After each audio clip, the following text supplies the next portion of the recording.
Hey there, and welcome. Today we're tackling a mission that so many French learners get stuck on, making that big leap from A2 to B1. We're going to break down the 3 essential tools you need to bridge that gap and, really start speaking with some serious confidence. So that's the big question, isn't it? Are you really ready to level up your French? Because that's exactly what we're doing today, turning that goal into a super clear, actionable plan. Let's dive right in. All right, so here's your mission, should you choose to accept it. We're moving beyond those simple, choppy A2 sentences. See, the B1 level, that's all about connecting your thoughts, telling actual stories, and getting those more complex ideas out smoothly. That's the jump we're making right now. Okay, our very first tool is a big one. It's super powerful. Mastering your tenses. I like to think of it as learning how to time travel in your conversations. Seriously, being able to just jump between the past, present, and future, it's a total game changer for sounding natural. First stop in our time machine, the imperfect. This is what I call the scenery tense. You use it to paint a picture of the past. Describing what was going on, what things were like, or talking about stuff you used to do all the time. It really sets the stage for whatever story you're about to tell. And this is the perfect example, right? When you say something like, quand j'étais petit, je jouais, you're not talking about one specific time you played. No, you're describing a habit, a whole vibe from your childhood. That's the magic of the imparfait. Okay, now let's meet the imparfait's partner in crime, the passé composé. If the imparfait is the background scenery, the passé composé is the main event. It's the action tense. You use it for those specific, one-time things that happened and are now totally finished. Boom, done. Hey, je suis allé au marché. Yesterday I went to the market. See? It's a single, completed action. It happened, it's over. You're just reporting a specific event, not describing some ongoing thing you used to do. And this is where it all clicks. The imparfait sets the background. Il pleuvait. It was raining. Then bam, the passé composé drops in the main action. Quand je suis arrivé. When I arrived. So one is describing the ongoing situation, and the other reports the specific thing that happened right in the middle of it. Getting that dance between the two? That is pure B1 level. And hey, let's not forget about the future. The future proche, the near future, is going to be your best friend for talking about plans.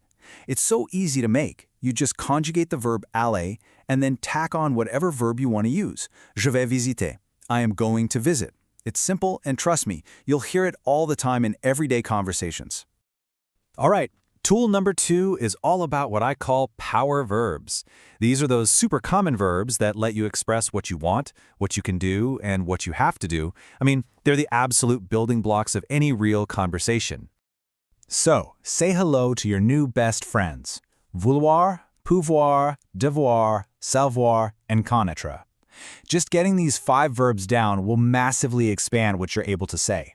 Yeah, okay, they're irregular, so they need a little extra love, but the payoff, it's huge. See what I mean about them being irregular? Just look at the stems for vouloir and pouvoir. They just don't follow the rules. You've got to commit these to memory. It's absolutely essential. Je veux is I want, and je peux is I can. You are going to be using these all the time, constantly. Next up, a classic hurdle for learners, savoir versus connaître. But trust me, the difference is actually pretty simple when you break it down. You use savoir for facts or skills. Je sais nager. I know how to swim. But you use connaître when you're familiar with a person or a place. Je connais Paris, right? You can't know how to Paris, but you can be familiar with it. Make sense? Okay, our third and final tool is all about creating flow. We're talking about connectors. These little words are like the bridges that link your simple sentences together, turning them into these really nice flowing ideas. This is what's going to make you sound less like a textbook and way more like a real, fluent speaker. So let's try one out right now. Look at the sentence here. I am tired, blank, I am going to continue working. How do you connect those two ideas? They kind of oppose each other, right? What's the word that builds that bridge? And there you have it, cependant. However, je suis fatigué, cependant je vais continuer à travailler. See that? See how that one little word instantly makes the sentence more sophisticated, more logical? It shows exactly how those two thoughts are related. That is the power of a good connector. Let's stock your toolkit with a few more. You've got par conséquent for results like therefore, Then there's en plus, when you want to add more information, like moreover. And a great one is d'ailleurs, which is kind of like, by the way. Start sprinkling these into your conversations, and I promise you will sound more advanced almost immediately. So there we go, mission complete. We've got our 3 essential tools. Now the final step is just figuring out how to put them all together so you can really start operating at that B1 level. So let's do a quick recap of your new B1 toolkit. First up, you master your tenses so you can time travel in your chats. Second, you use those power verbs to say what you want, what you can do, and what you have to do. And third, you build bridges with connectors to make your sentences flow beautifully. Easy enough, right? So, what does all this actually mean for you? Well, it means you can finally move beyond just giving simple answers to questions. You can tell a real story about your childhood, mixing the imparfait and the passé composé. You can talk about your goals using Vouloir. And you can link it all together with words like par conséquent. Basically, you can now speak with nuance. And that brings us to the last and honestly the most important question. Because knowing this stuff is great, but practice is everything. So look at this toolkit we just built. What's the one thing, just one verb, one tense, one connector that you're going to practice today?